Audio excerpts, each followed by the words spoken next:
November 4th, 1979. Tehran. And it is 6 a.m.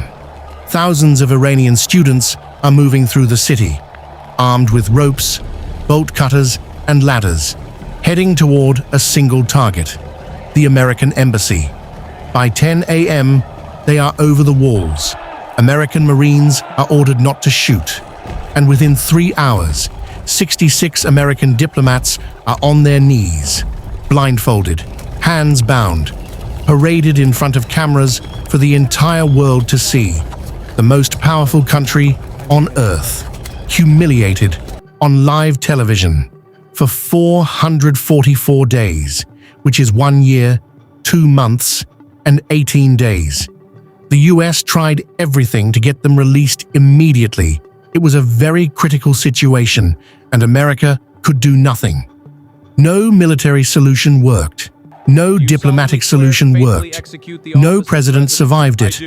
And when the hostages were finally released, the timing was so suspicious, so perfectly calculated, that it changed American politics forever.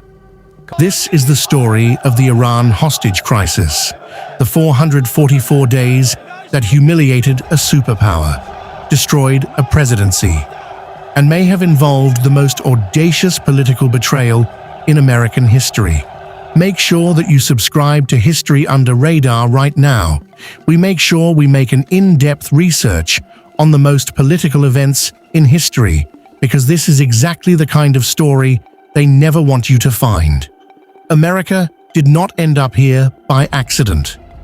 26 years earlier, the CIA had destroyed Iranian democracy and installed a dictator called the Shah. By the way, this is a topic we've already talked about in our last video with the title, How America Destroyed Iran Democracy in 1953. You can go and watch it to have a better understanding of the history. The Shah ruled Iran as an American puppet for 26 years. His secret police Savak, trained by the CIA, tortured and killed thousands of Iranians who demanded democracy. By 1979, the Iranian people had enough. The Islamic Revolution overthrew the Shah in February 1979. The Shah fled, moving between countries as no nation would take him permanently. Then in October 1979, President Jimmy Carter made a decision that would destroy his presidency. He allowed the Shah into America for medical treatment.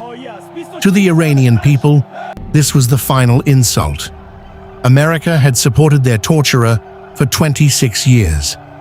And now America was sheltering him while Iranians demanded he return to face justice. The rage that had been building since 1953 finally had a target: the American embassy in Tehran. The students who stormed the embassy were not terrorists. They were university students, young men and women in their 20s, organized by a group called the Muslim Student Followers of the Imam's Line. They expected to hold the embassy for a few days, make a symbolic protest, force America to hand over the Shah, then leave. They had no plan for what happened next. What happened next was that Ayatollah Khomeini backed them publicly, and everything changed. What was supposed to be a 3-day protest became a political weapon. The students stormed the walls at 10 a.m. on November 4th. American Marines were ordered to use tear gas only, not bullets. Within minutes, the outer perimeter was breached. Within an hour, the main embassy building was surrounded. Within 3 hours, it was over. 66 Americans were taken. Some were bound and blindfolded immediately. Some were separated. Some were held in stress positions for hours. All of them were paraded in front of cameras in scenes that were broadcast around the world. America watched in horror and complete helplessness. Inside the embassy compound, the hostages faced 444 days of psychological warfare. They were moved constantly between locations to prevent rescue, held in isolation, some in solitary confinement for weeks. Mock executions were staged. Hostages were told they would be tried as spies and executed. Some were subjected to sleep deprivation. Some were forced into stress positions for hours at a time. The psychological damage was severe and permanent for many. The Iranian government knew exactly what they were doing. Every image of blindfolded Americans broadcast globally was a message. America is not untouchable. America can be humiliated. America cannot protect its own people. The financial consequences were immediate. America froze approximately $12 billion of Iranian assets held in American banks overnight. Iran lost access to its own money. Oil exports collapsed. The Iranian economy began contracting, but the hostages remained. On April 24, 1980, America attempted a military rescue, Operation Eagle Claw. 8 military helicopters launched from USS Nimitz toward Iran. The mission failed before it even reached Tehran. 3 helicopters experienced mechanical failures in a desert sandstorm. At a staging area called Desert 1, 2 American aircraft collided on the ground during the abort. 8 American soldiers were killed. 5 were wounded. The wreckage was left burning in the Iranian desert. Iranian television broadcast footage of the wreckage for days. America's military had failed in the most public and humiliating way possible. President Carter's approval ratings collapsed.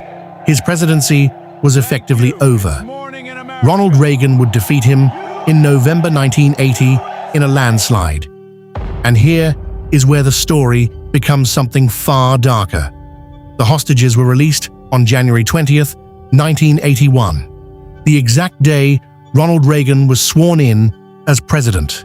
Not one day before, not one day after, the exact same day, within minutes of the ceremony. The timing was not a coincidence, according to multiple witnesses and declassified documents. Reagan's campaign had allegedly made secret contact with Iranian officials before the election. The deal, allegedly, was simple: hold the hostages until after the election to destroy Carter. And in return, Reagan's administration would unfreeze Iranian assets and allow weapons sales to Iran. The October surprise, as historians call it, was never officially proven. But the timing speaks for itself. 444 days, ended on the exact minute a new American president took power. That is the story they never taught you. Remember that. History under radar. Subscribe. Share this video with someone who needs to understand how the world actually works.